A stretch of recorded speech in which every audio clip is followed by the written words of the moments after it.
Well, hello everybody. Welcome back. I'm just going to click on this thing here. Oh, it's so exciting when technology just does its thing, isn't it? Alrighty then. I'm Abby Haggard. This is my office. That's Mom. Those are the Care Bears. This is me. So I'm going to take a quick sip of coffee because it seems like the right thing to do. All right, get settled in my chair here. I want to have a conversation with you about the Post-Holidaze. And I've spelled it D-A-Z-E or Z-E for my American friends. And the reason I've decided to talk about the holidays as a days, as a whirl, did somebody get the number on the license of that truck, is because we run and run and run and run and run, and then we fall down. And when we, good morning, Chris, how are you? We run and run, and I'm gonna reach out to you a little bit later this afternoon, Chris. I want to talk to you about a cool idea. We run and run because everybody's running and running. It's like we're walking along the street, whistling or something, and we notice people walking faster. And so, because we are imitative creatures, we tend to unconsciously walk a little faster with them. And then we notice that some of them are actually kind of really walking fast, and so we sort of get in on it, and we're starting to look around, and it seems like everybody's just kind of moving a little faster, and so we then kind of pick up our pace, and we square our shoulders, and we get going, and all of a sudden, a whole lot of us are moving a lot faster than we were like seconds ago. What's that? Well, that's the herd mentality at work. And it doesn't take any time to say, I wonder why they're walking fast. It just says they're walking fast. Let's walk fast. They must be walking fast for a reason. I don't want to get left behind, because at the back of the herd, there's something who thinks it's lunchtime, right?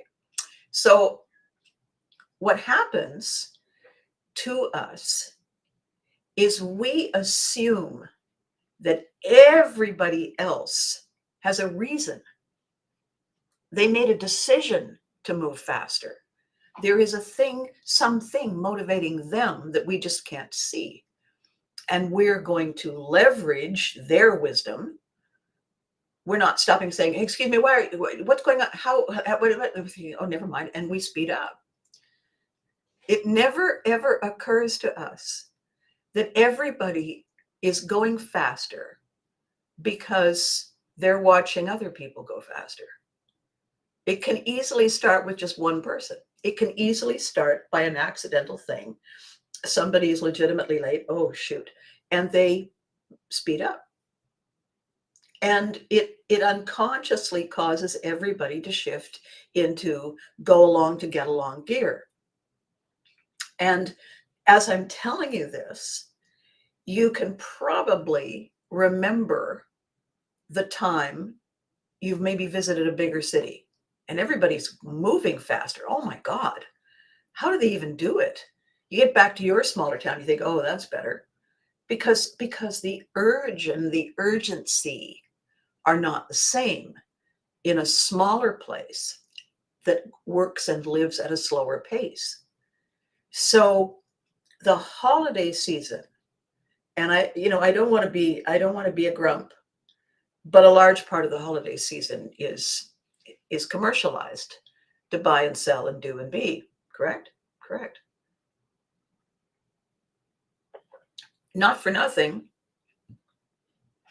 do all the ads we see and the pings we get on our phones saying, only 2 days left, only 15 minutes left, going now, last opportunity. The thing is, if you've been around long enough to have done one of these events before, you begin to see a pattern.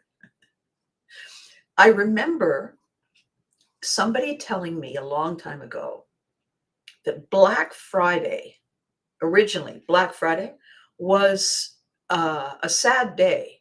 Now, I don't remember. Somebody will remind me. Chris, you probably know. Black Friday, wasn't it originally the stock market crash in the 1920s? And suddenly the Great Depression. Black Friday was something to do with the end of something.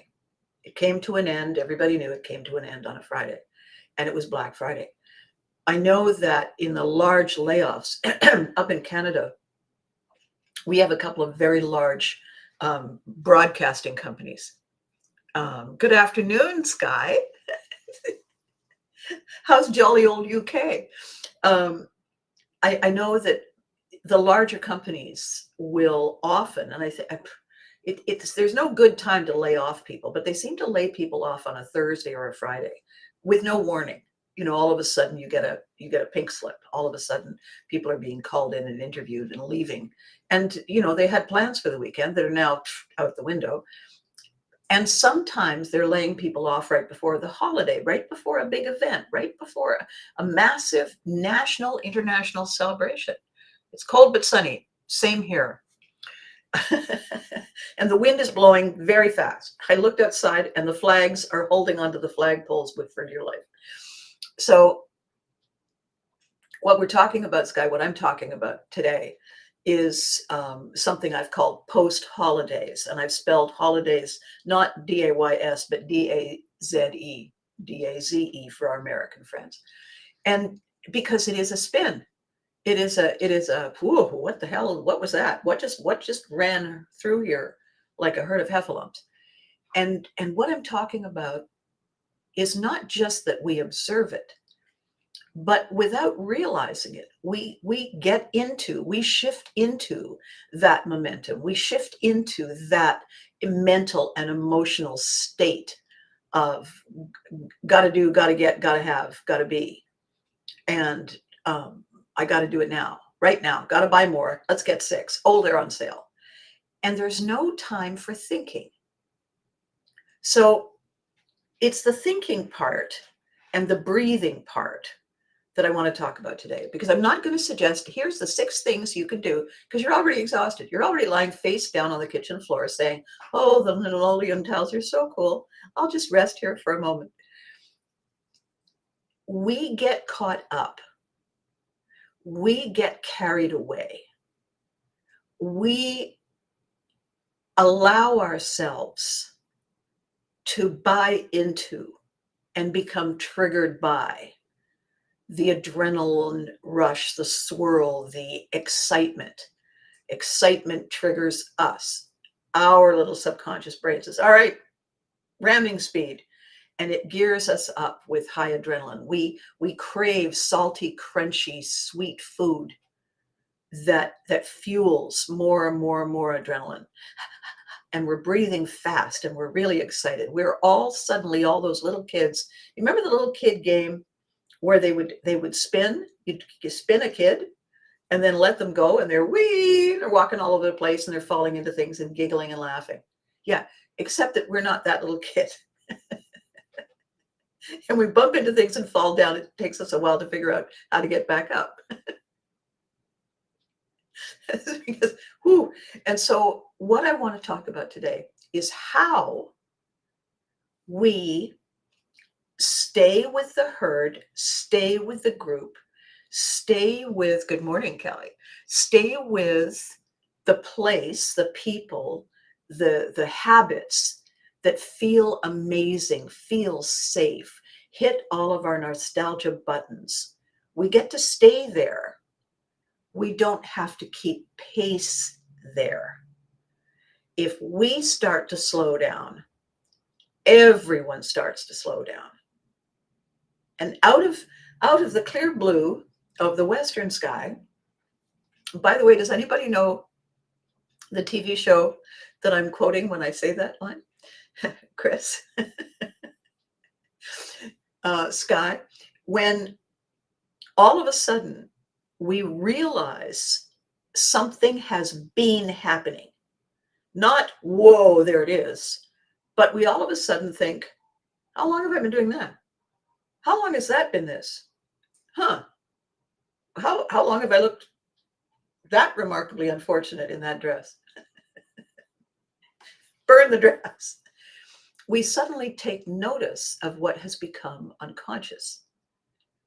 It has become by rote. People are moving faster, I will move faster. Okay, but then if I'm moving faster, all the people around me will speed up and suddenly we're all running like crazy and we're not sure why.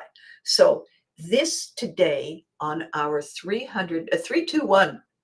Oh my gosh. How perfect is that?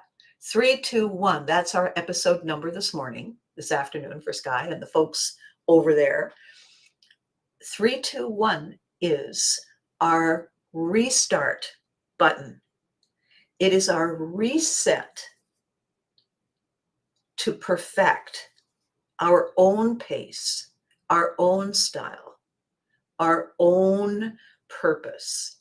We have permission to say, that was good.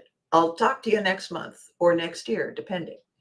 We have permission to say, now then, where was I? And I know what you're thinking.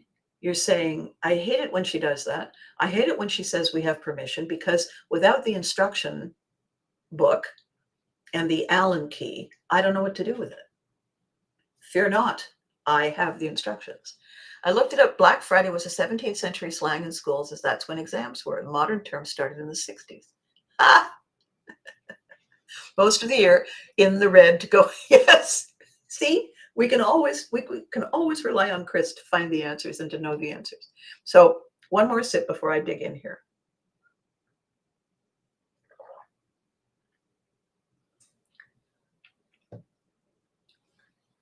Two things only, not three, not five, two things. Am I having fun?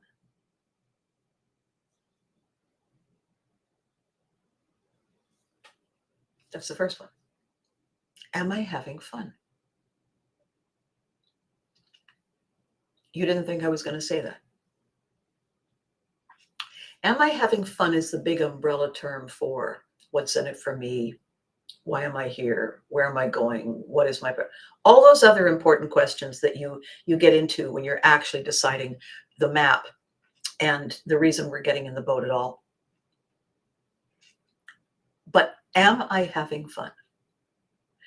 That's not the same as are we having fun yet? Are we having fun yet is the thing people say when it's crazy and we're waiting for the payoff. This is in the midst, are we having fun yet? That's in the midst of the chaos. We're not in the midst of the chaos. We had chaos. We had, as somebody I read the other day, it made me laugh. It's so crazy between basically the US Thanksgiving and today that we stop calling the days of the week by the names we've given them, and we start giving them other names randomly. And as a result, by the end of the holidays, we have no idea what actual day of the 7-day week it is. No clue, because we're calling it something else. We're calling it Boxing Day. We're calling it Christmas, or All Hallows Eve, or the day before, the night before, the 12 days of. And all we really want to know is it Tuesday?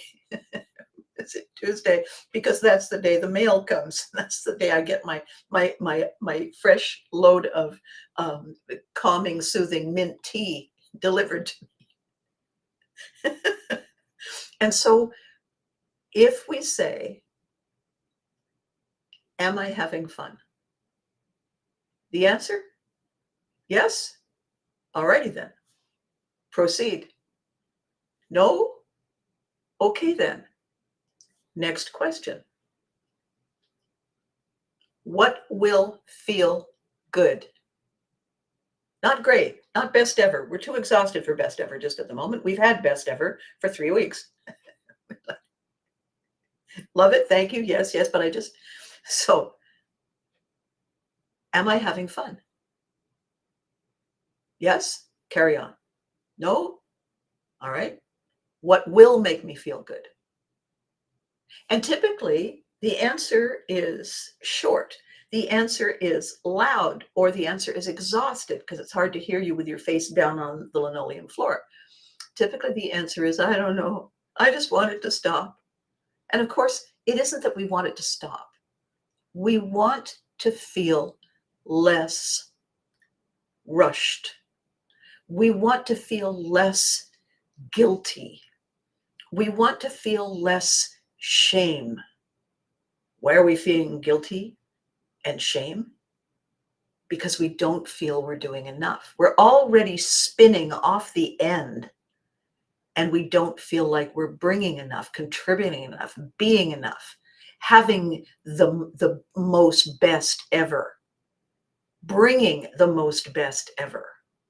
We look around us and we see all these other people, and it looks like they are, and it doesn't feel like we are. And we feel really kind of sad and disappointed in us because we'd like to be part of what that looks like. And it never for a single second occurs to us that everybody over there who is smiling and flailing is actually feeling what we're feeling.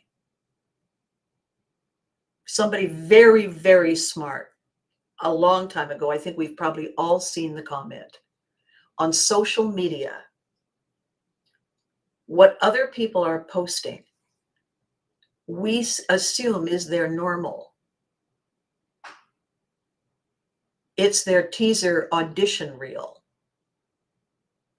They've put it together to look their best. We look at it and think, my life's a mess. Our life isn't a mess. I've had this really strange and wonderful, by the way, opportunity over the past 5 days. 5 days? Let me see now. Where are we? Tuesday? 1, 2. Yes, 5 days.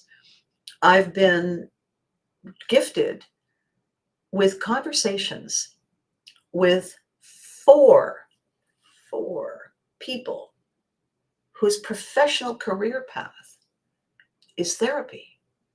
Not getting it. Not like the professional student who keeps going back to take another course. Professionals whose career, whose entire life path is understanding the human condition, seeing the causes and the effects, and making themselves available to listen when people have run out of steam and focus and direction. That's what they do with their lives. And they have stumbled into my little trajectory thanks to the writing work that I was doing. I met them because I was making a living for a while out of the public eye, writing books for people. I was a ghost. I was helping people get their thoughts out of their heads, out of their hearts, and onto the printed page. I was working for an agency anonymously. My stage name was Scribbles Inc. with a K. And I got to understand a lot of things because people shared them with me. So periodically, and especially at this time of year, the people that I've, made really long-standing friendships with, they reach out, I reach out. Just odd, really, that 4 in the last week have decided, you missed the sitcom quote while I was looking up Black Friday history. It's not a sitcom, but it is a line. Ready? Out of the clear blue of the western sky. Hello, Abby. I wish I could join you, but I'm at school. Young lady, are you passing notes in school? I'll talk to you later, Susan. Missed the sitcom quote. Just spent most of the year in the red, going to being in the black. What a great lookup, Chris. You really have a gift.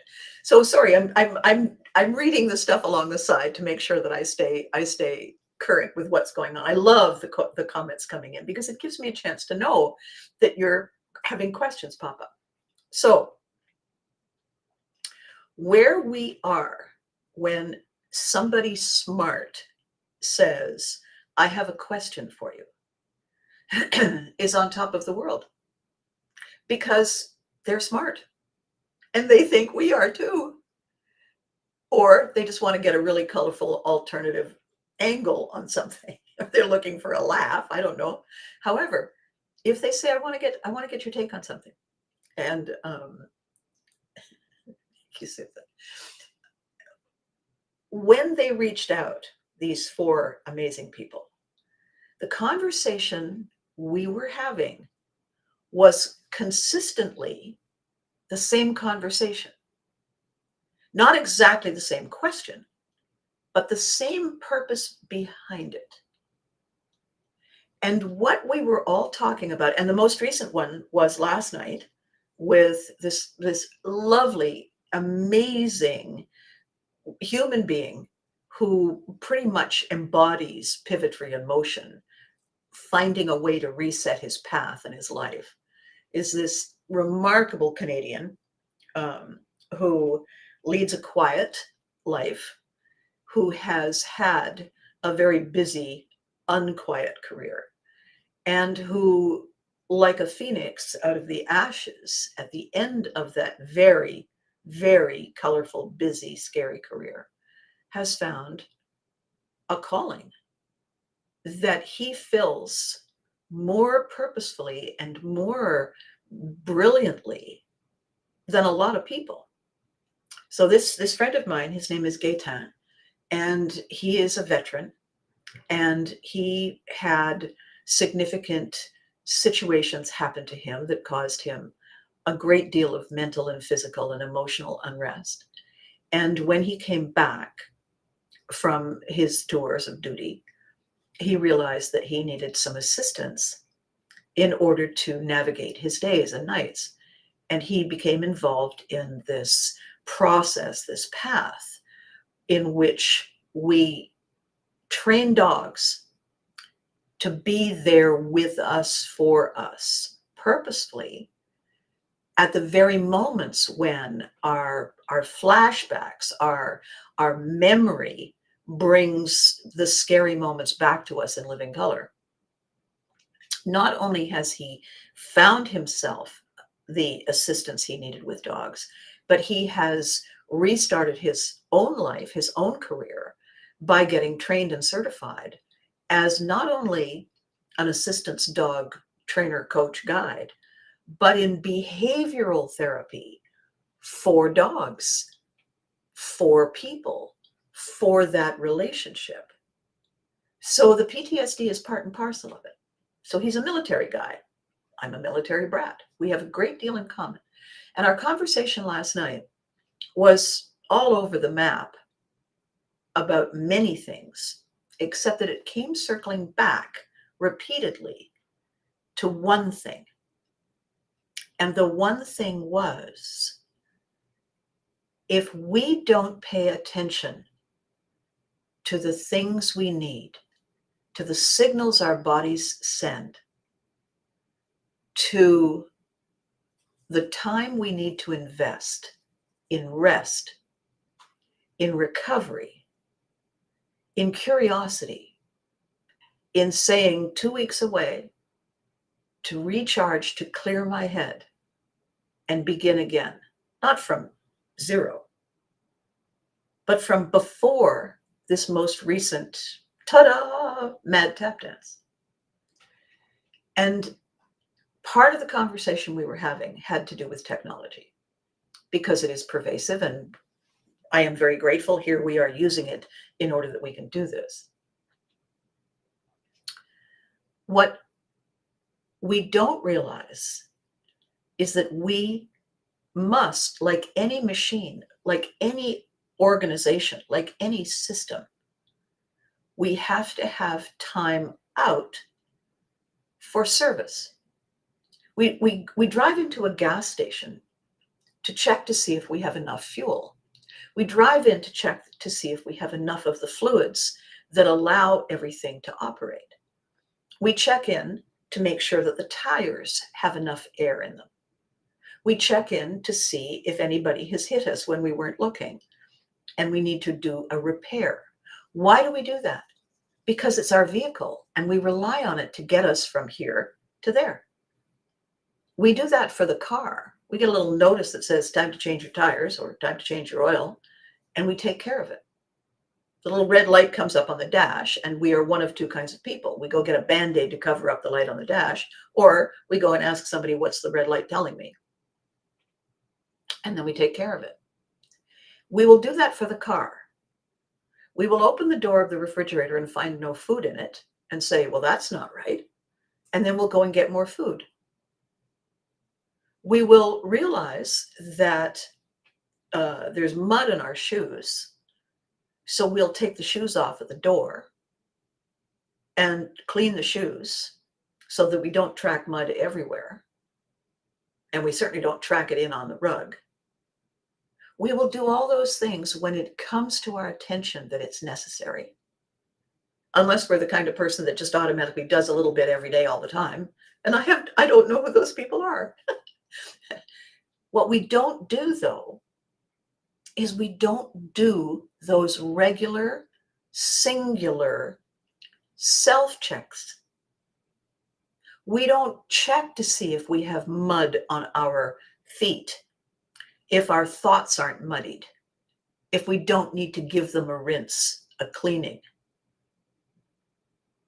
if we are empty and we need refilling, if we're tired and we need a rest, if we feel deflated and we need to be reinflated. We think we are the ever-ready bunnies, that we just keep going. And all of a sudden, there we are, post-holidaze. And we don't know why we're wearing a drum. And we just want somebody to take the drum so that we can go and lie down. Very hard to lie down with that drum. You can either do this way or this way. You don't ever want to be on your back. You'll never get up. So what is the cure? The cure for post-holidaze is, remember, we're not machines. Remember that a machine can't reinvigorate us. It can take care of some things for us, but if we give the machines too much to take care of, we forget how to take care of ourselves. I was talking last night with Gaetan, and he said the number of people who take medications to make the headache go away because it is annoying, when the headache is the signal from the body. It's sending us a message.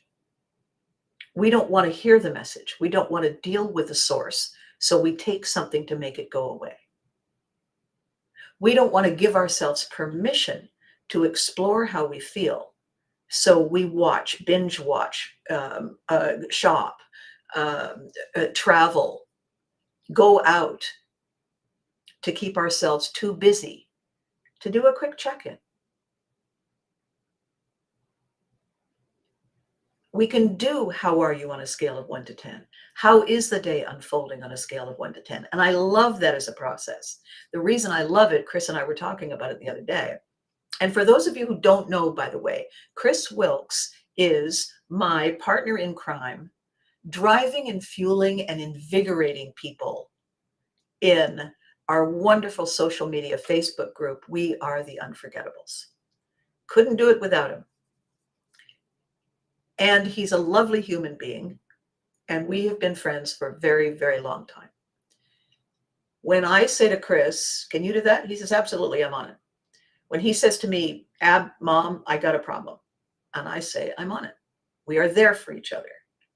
When he says, are you busy? And I say, a little busy. Is it urgent? Because I will switch things around. If he says yes, then I switch things around. If he says no, then I make a plan. So we have to be considerate of each other. But he is another set of brain cells that can think. And we can discuss and debate and argue and come away with an outcome. Sky is providing an angle that is hysterically funny, in that my people are from England, and before that, my people are from Viking land, and we found out her middle name the other day. No. So I just said no to Chris. Wrong show. It's same vintage though. So what I want to say to us, me, as well as you, because this is a reminder video today, we have permission to say, give me a minute as opposed to, got a minute? Give me a minute. What's the minute for? I need to breathe. I need to ask myself two questions. Am I having fun? What will make me happy? Am I having fun? Yes. Alrighty then. Am I having fun? No. What will make me happy? Emphasis on will. What will make me happy? And it's a cup of tea that I don't make. More comfortable shoes. 10 minutes just in my comfy chair. Fair enough. Bing, and so you shall. I had a quick exchange this morning with Richard. Now, Richard is a lovely, creative, talented man who has a heart piece. He has a book that he's been working on for a very long time. And it is his greatest wish that the book becomes a reality. And as I am lovingly bringing it into shape and form for him, from manuscript to, oh, look, a book, I keep having these questions pop up into my head. And when I reached out to him today, I said, I have a very important question. And it has been bugging me for the last while. We need to talk about it. And he said, later this week, the last couple of days, and right now, I'm slammed. And I thought, and there we have it. There we have it. This man, this lovely, talented, creative, hardworking, loyal, happy husband man is utterly slammed, so busy, so overwhelmed. He has no time to be able to clear his head, to think about his heart peace project. What does that tell you? Am I having fun? He says, I'm making a living. The outcome will be happiness because we keep the roof over our heads. I have bought in, I have leaned in, I am leaning in. It's just a little crazy busy right now because everything is a little crazy busy right now. And this man told me all that in basically one sentence with no pronouns because that's how slammed he is. So this is what I want to gift to you starting this week, because really yesterday was just a rehearsal, right?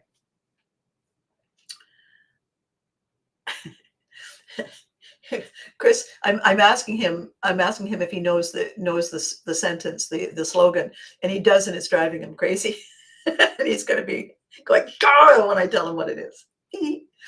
So in the wrap up today, I have something else really cool to talk to you about on Thursday. I've already posted it as something you can watch.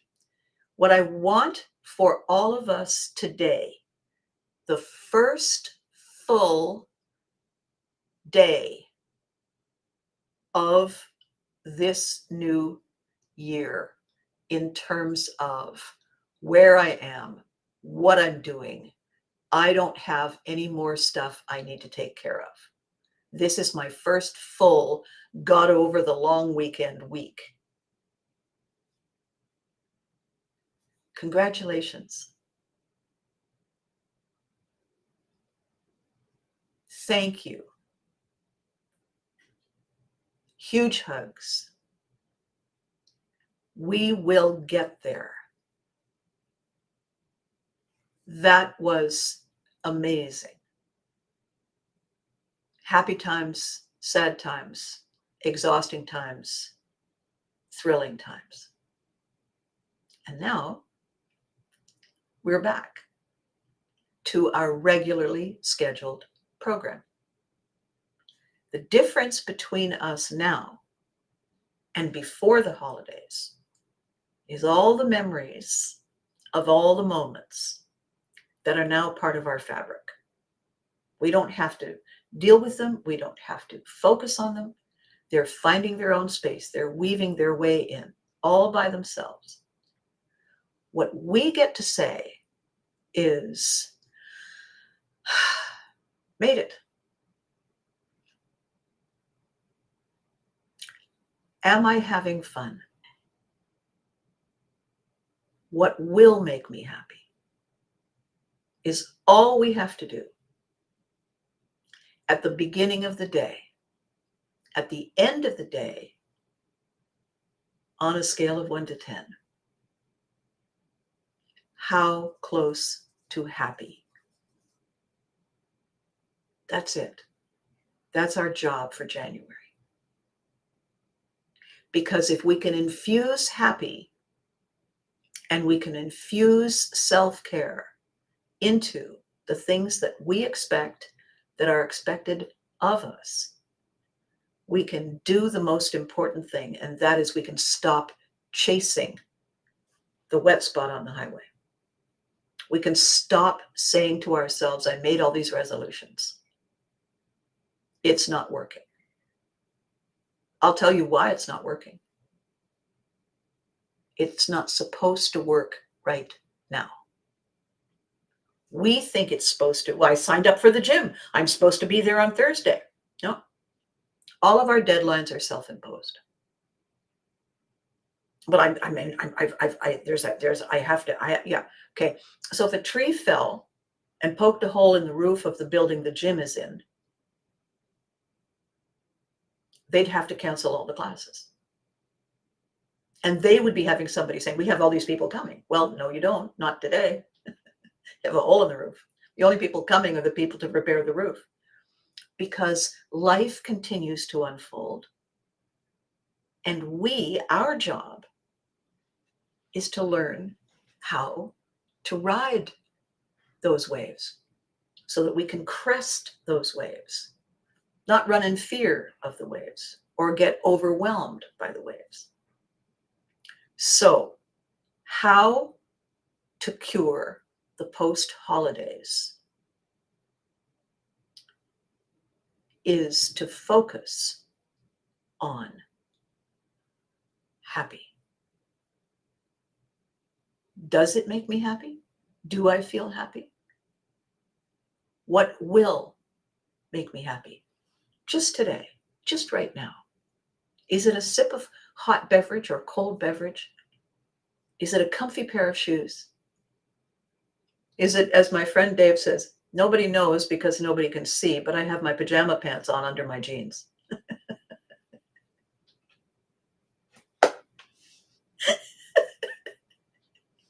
As soon as he said it, I thought, I want to do that. Literally, the cures are this ridiculously, charmingly simple. We're just overwhelmed and we're just trying to keep up. The thing is, so is everybody else. There will always be a swirl. Around us right now, in our country, in your countries, south of our border, much swirling going on. The ripple will affect us. The ripples effect will come across like a big fast boat on a lake, the person trying to just snooze on a raft. We don't, however, have to buy in to their reason for their swirl. We can recognize it. We can respect it. We can step out of the path of it. And we can try to figure out how it may impact us and behave accordingly. But our goal is not their goal. Our goal is, am I happy? What will make me happy? Happy is not something that we get from outside. It is something that we give permission to awaken inside. We need to remove the stuff that is making us hard to see happy. And how we do it is we don't buy into it. Whatever those things are, we stop buying into them. Yes, but everybody else, that's their problem. Am I happy? A friend of mine, talented musician, had a gig, exhausted. 2 days later, he's sick, not happy. He gave people who love him an opportunity to show up and say, this is how we love you. And now he's still not happy because he's sick. However, he is comforted by all of the yummy things that his loved ones brought for him. Because A, they make him feel good, and the fact that they did it for him, with him, made him feel good. So I'm going to sign off now, hoping that you feel good, that some part of this conversation has awakened your inner happy, and it has said, hi, what's going on? As Gaetan said, we are not automatically connected. We have to do the work. People have to show us how, have to help us practice. The people who show us have to be aware of what we need and help us achieve it. The whole goal, though, is quality of life. Am I happy? What will give me that power? That's it. 2 questions. So I'm going to love you and let you carry on through, play on through. I'll see you back here on Thursday with my next installment in this that I think you're really going to like. And be good to you. You deserve it. Give yourself those moments. Ask yourself those questions. Use the later folder to get the toxic stuff out of your head and over there so that you can refresh and be happy right now. And remember to hug your loved ones, because a hug goes a long way to happy. Thank you for watching. Thank you for being part of this. Thank you for joining the Unforgettables. Oh my gosh, we're almost at 600 people. Incredible. And I will catch you soon.